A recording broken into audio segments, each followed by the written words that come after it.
मेवात के अंदर एक सद्भावना मीटिंग ली गई है जिसके अंदर सभी मज़हब के लोग आमंत्रित थे, पीस कमेटी के सदस्यगण आमंत्रित थे, एडमिनिस्ट्रेशन के लोग थे, चुने हुए नुमाइंदे थे। और जो यहाँ पर आज से महीना 2 महीना पहले हरकत हुई, 1.5-2 महीने पहले जो यहाँ दुर्भाग्य से झगड़े हुए, वो आज शांत हुए और अमन और चैन आज के दिन मेवात के अंदर है। तो एडमिनिस्ट्रेशन ने मेरे को कहा कि भी अब आप आना जाना शुरू कर सकते हैं।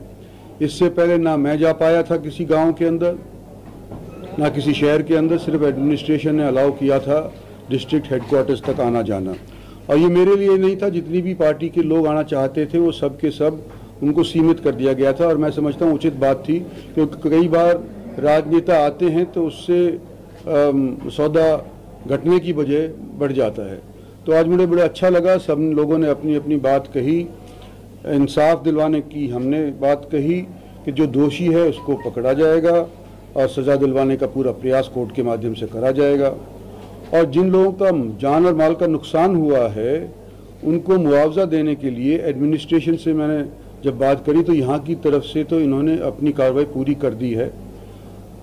हरियाणा सरकार तक कागजात भेजे गए हैं। आने वाले समय के अंदर जिसका जितना मुआवजा बन सकता है देना बनता है, जिस तरह से इन्होंने असेस किया है उसके हिसाब से पैसे जब आ जाएंगे तो उन तक वितरित आ गए हैं, तो पैसे आ गए तो उसको बंटवा भी दिया जाएगा। आज आप एक जिम्मेदार प्रेस के तौर के ऊपर यहाँ उपस्थित थे,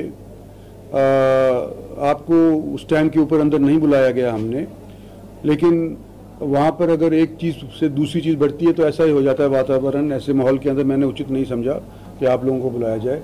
लेकिन आज आपके बीच के अंदर आकर के मैं यूँ कहना चाहता हूँ कि मेवात के अंदर अमन चैन है, इंसाफ होगा, दोषियों को सज़ा दी जाएगी और जिनका नुकसान हुआ है उनको मुआवजा दिया जाएगा।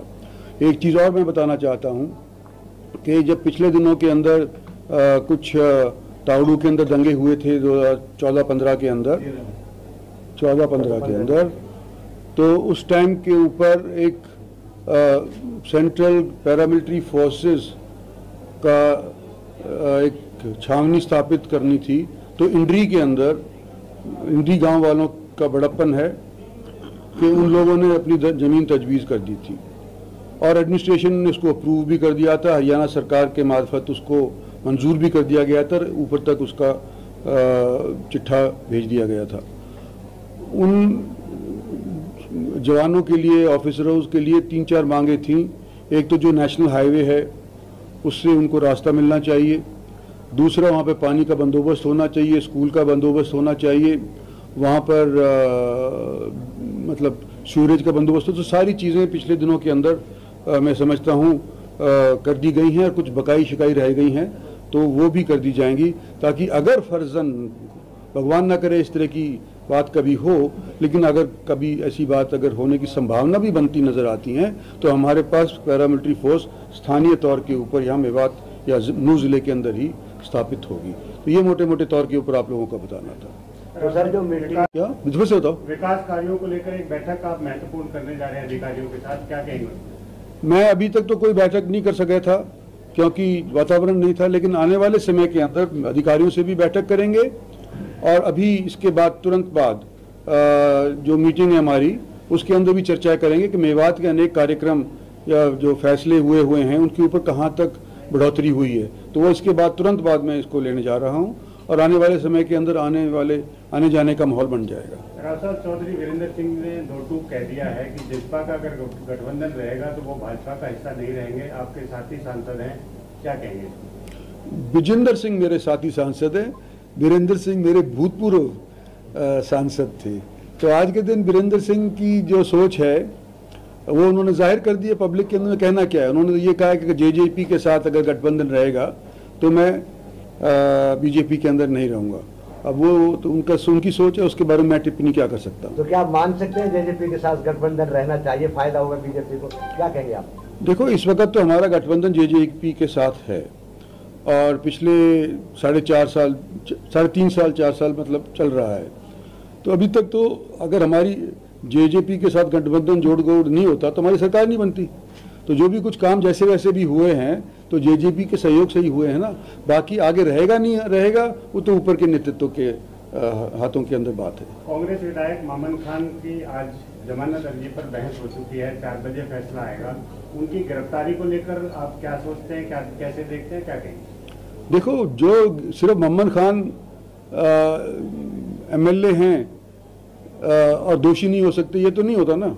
वो तो इंक्वायरी बताएगी, चाहे एमएलए हो, एमपी हो, मिनिस्टर हो। अगर पुलिस इंक्वायरी करने के बाद ये सोचती है कि भाई इन्होंने दोष किया है तो उसको गिरफ्तार करेंगे। और अगर जो ये नहीं कि मामन खान को भी पकड़ा गया, पुलिस ने उनको भी पकड़ा गया जो फरीदाबाद के एक साथी थे जिन्होंने कुछ ऐसी बात कर दी थी। एक हमारे गुड़गांव के भी एक साथी थे जिनके विषय के अंदर पुलिस ने कार्रवाई करी है। तो मेरे ख्याल से एक कानून के आगे सब बराबर है, तो जो दोषी होगा उसको सजा मिलेगी। आपके कई बड़े वादे हैं, उनमें रेल भी है, यूनिवर्सिटी भी है, क्या कहेंगे? रेल के वायदे मेरे पेंडिंग हैं, मैं ये मानता हूँ। और जब तक कि मेरा कहना अभी तक यही रहा है, जब तक कि माली हालत रेलवे की सुधर नहीं जाती तो मेवात के अंदर रेल चलाना या उसके लिए पैसा तजवीज़ करना मुश्किल था। लेकिन अब बजट रेलवे का अलग नहीं है, अब बजट मेन के साथ उसका बजट चल जाता है और पिछले दिनों के अंदर काफ़ी तरक्की करी है, काफ़ी पैसा भी रेलवेज़ को मिला है मेरे ख्याल से। तो जो ऑलरेडी मंजूर शुदा स्कीम है मेवात के अंदर रेलवे लाइन जोड़ने की, उसके ऊपर पैसा तजवीज़ हो जाएगा, ये मेरा मानना है। तो सर, जो बीपीएल के लिए अनाज जो आता है सरकार की तरफ से, जो पिछली बार जो है 12% कम दिया गया है। अगर हम पूरे हरियाणा में ही अगर हम मेवात की बात करें तो करीब 1,32,000 व्यक्तियों को, राशन कार्ड नहीं तो आदमियों को कम मिला है। और इस बार की जो संभावना है वो करीब 6% कम आने वाली है। तो इसके बारे में क्या आप सरकार से बात करेंगे? हाँ, करेंगे। अगर आप कहेंगे तो अब जरूर करेंगे, क्यों नहीं करेंगे। अगर आपको कोई तकलीफ है तो आपका नुमाइंदा नहीं हूँ मैं क्या? तो हाँ, तो आपका वकील भी हूँ। ठीक है जी, धन्यवाद।